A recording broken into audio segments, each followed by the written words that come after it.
Hi everyone, welcome to study IAS. और आज की क्लास का हमारा टॉपिक है नेशनल सिक्योरिटी एक्ट। तो रिसेंटली आप लोगों ने देखा था कि हमारे देश में थोड़ा सा इशू चल रहा है, खालिस्तान एंड ऑल।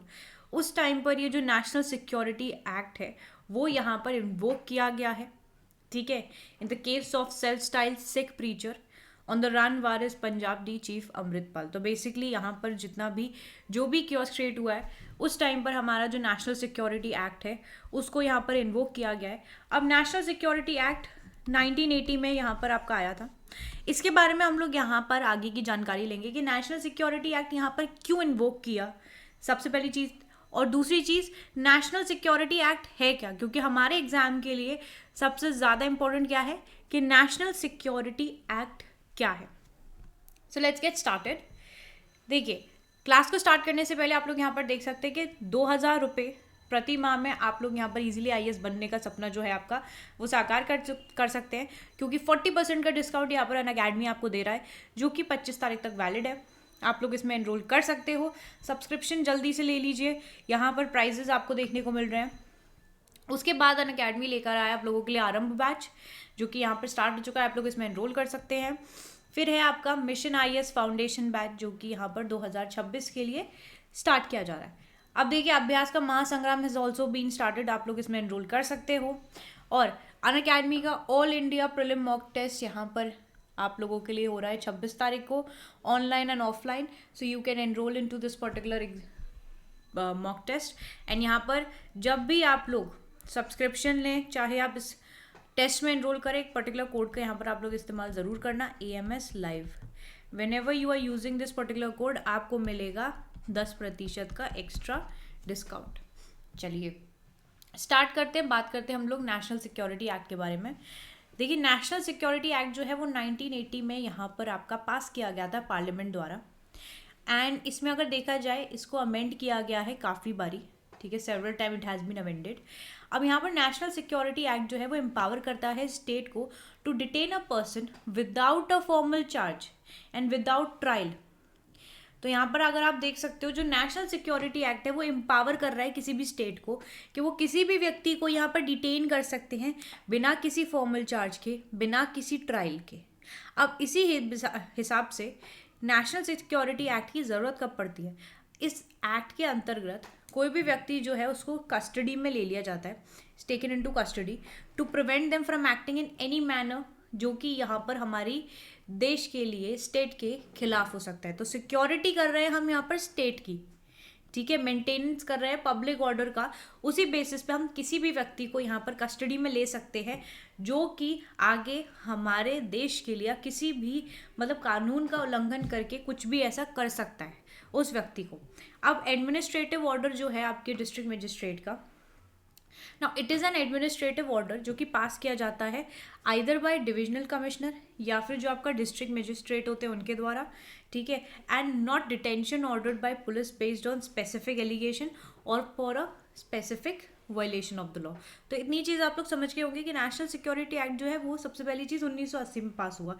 दूसरी चीज़ ये यहाँ पर क्या एम्पावर कर रहा है कि स्टेट जो है यहाँ पर स्टेट को शक्ति दे रहा है, पावर दे रहा है कि आप किसी भी व्यक्ति को यहाँ पर डिटेन कर सकते हो बिना किसी फॉर्मल चार्ज के, बिना किसी ट्रायल के। अगर कोई भी व्यक्ति यहाँ पर किसी भी ऐसी एक्ट में यहाँ पर कुछ ऐसा एक्ट करता हुआ पकड़ा गया जो कि प्री जुडिशियल है, ठीक है, तो यहाँ पर हम क्या कर रहे हैं, प्रिवेंट कर रहे हैं कि हमारी स्टेट को यहाँ पर कोई हार्म करे, मेंटेन कर रहे हैं पब्लिक ऑर्डर को। ठीक है, चलिए आगे बढ़ते हैं, की हाइलाइट्स देखते हैं आपके नेशनल सिक्योरिटी एक्ट के। देखिए, even if a person is in police custody, जो डिस्ट्रिक्ट मजिस्ट्रेट है they can slap NSA against them. Okay, और अगर कोई पर्सन है that has been granted bail by a trial court, they can be immediately detain under this particular act. अगर देखिए एक व्यक्ति जो कि कस्टडी में है, ठीक है, उसके अगेंस्ट भी यहाँ पर आपका नेशनल सिक्योरिटी एक्ट के तहत यहाँ पर उसको भी अच्छा खासा उसको देख लिया जा सकता है। ठीक है, अब जो व्यक्ति को जिसको यहाँ पर बेल मिल चुकी है ट्रायल कोर्ट से, अगर वो भी ऐसी कोई चीज़ करता है तो उसको भी यहाँ पर इमीडिएटली डिटेन किया जा सकता है अंडर दिस पर्टिकुलर एक्ट।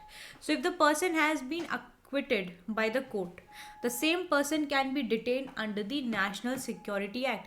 जो law है that takes away an individual constitutional right to be produced before the magistrate within 24 hours, as in the case when the accused is in police custody. तो जो detained person है, they also does not have the right to move a bail application before a criminal court.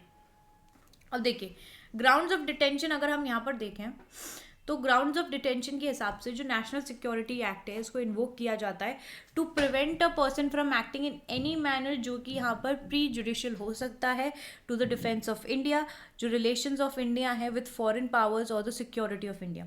Among others it can also be applied to prevent a person from acting in any manner जो कि यहाँ पर हमारी देश को या हमारी जो कम्युनिटीज़ वगैरह हैं उनको अफेक्ट करें. पीरियड ऑफ डिटेंशन की देखा जाए तो एक इंडिविजुअल को यहाँ पर डिटेन किया जा सकता है विदाउट अ चार्ज, वो भी करीब 12 महीने तक का.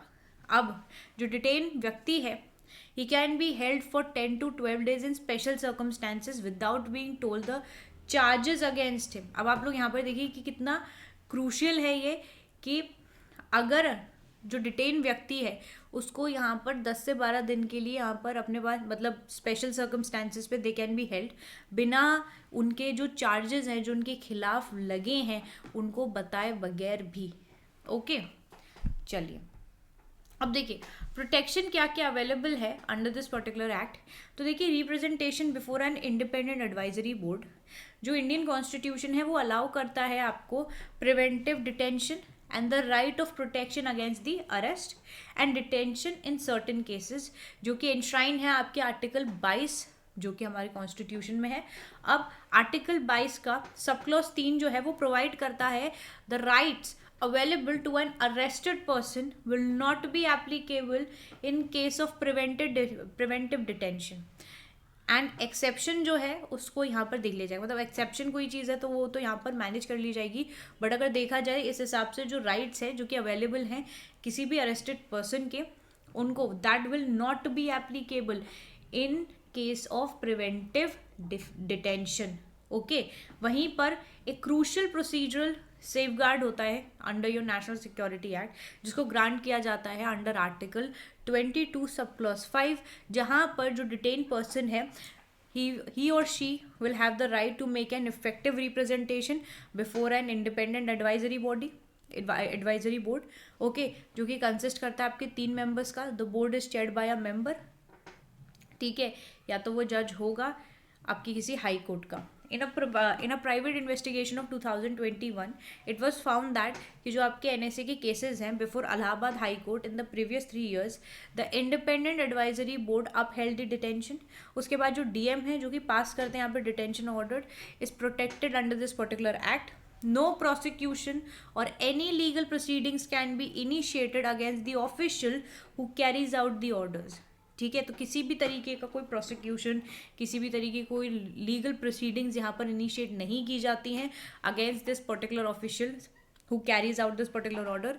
देयरफॉर जो रिट है आपकी habeas corpus that is available remedy under the constitution against the state power of taking people into the custody under your national security act. अब देखिए यहाँ पर क्या है जो आपकी रिट है हेबियस कॉर्पस वो यहाँ पर एक तरीके से आपकी रेमेडी के तौर पर अवेलेबल है. ठीक है, हमारे कॉन्स्टिट्यूशन में अगर किसी भी स्टेट की पावर के अगेंस्ट आपको जाके यहाँ पर कोई भी अपनी बात रखनी है तो आप इजीली रख सकते हो, क्योंकि किसी भी व्यक्ति को मान लीजिए अगर गलत तरीके से स्टेट ने अंदर बंद कर दिया, ठीक है, तो वो यहाँ पर इस तरीके से अपनी बात रख सकते हैं. ओके, आई होप आप लोगों को नेशनल सिक्योरिटी एक्ट जो है वो क्लियर हो गया होगा यहाँ पर. ओके अगर आप लोगों को वीडियो अच्छी लगती है तो आप लोग लाइक करो, शेयर करो, चैनल को सब्सक्राइब करना बिल्कुल भी मत भूलना. अब हम मिलेंगे नेक्स्ट वीडियो में, तब तक के लिए bye bye everyone, take care, have a wonderful day ahead. Bye all of you.